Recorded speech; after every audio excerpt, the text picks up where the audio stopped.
choose to not be first. Do we do enough? Well, I never shut up about it.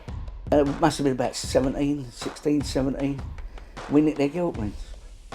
Right, the bouncer's guilt ring. This is no good for me.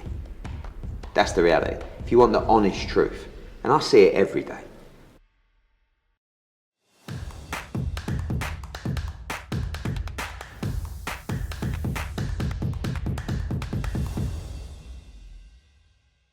This is Colin McGuigan for IFL TV. Delighted to be joined by Sandy Ryan in Orlando. Sandy, first of all, when you first got into boxing, could you ever envisage this moment coming in your career so soon, first of all? Yeah, so soon. But yeah, I feel like it's destined. So yeah, it's coming at the right time. I read today that if and when you do become lineal champion, it'll be the fastest ever in female boxing. Does that add a little bit extra for you? Is that a bit of extra pressure? Yeah, I seen that today, and I was like, I didn't know, but I was like, oh my god, that is so nice. That would be like a little nice icing on the cake, wouldn't it? When you first experienced that defeat, at that moment, you probably could never envisage of getting to this stage in your career so soon. Did that kind of change things for you at that point? Did we kind of seen maybe a coming of age since then?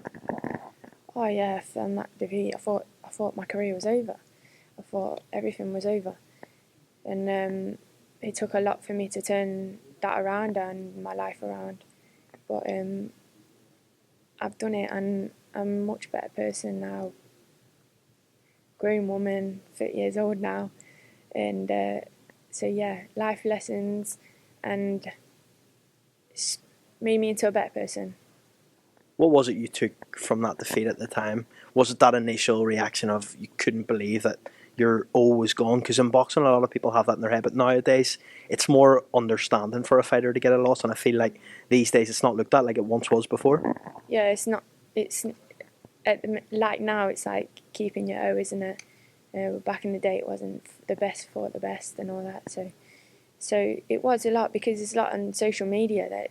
It's a lot nowadays. This generation's, it's just social media. So I had a lot of stick, a lot of hate after that fight, and so it was just a lot to turn around. And I'm so glad I did, and I've come out stronger, and I've got myself in this position, fighting for 5 belts. So yeah, it's great right now.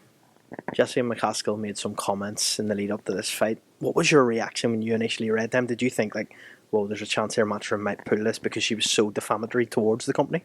Yeah, that's what I was scared of, and I was on the phone to my manager. I was like, Paul, what the hell is going on?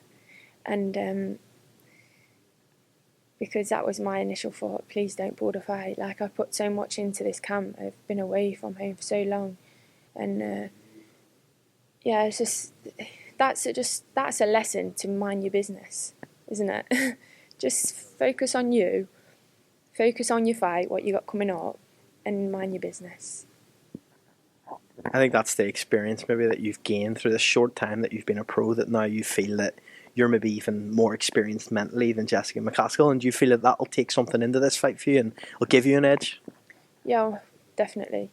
I'm very confident. Like, I'm very confident, and I'm very calm. So I believe this is going to be one of my best performances.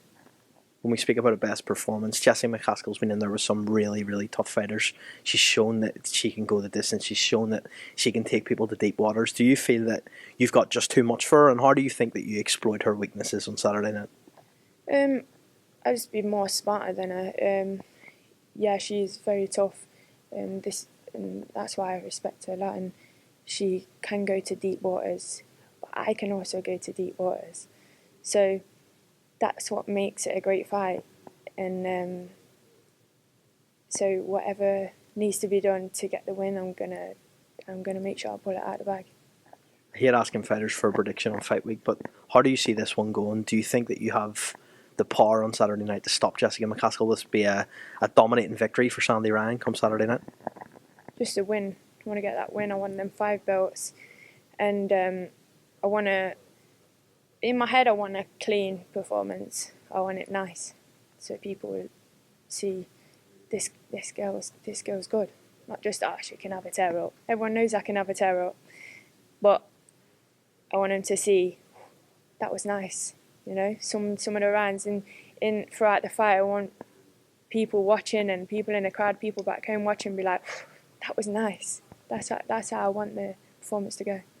Ultimately, I don't want to look past Saturday night, but if you got your eyes on bigger prizes, bigger goals down the line, do you want to go back and fight in your hometown? Is that something, obviously being far away like this in Orlando, it's not ideal in terms of the situation. It's great for you and it's an experience, but you'd like to do it in front of your home city and your home people?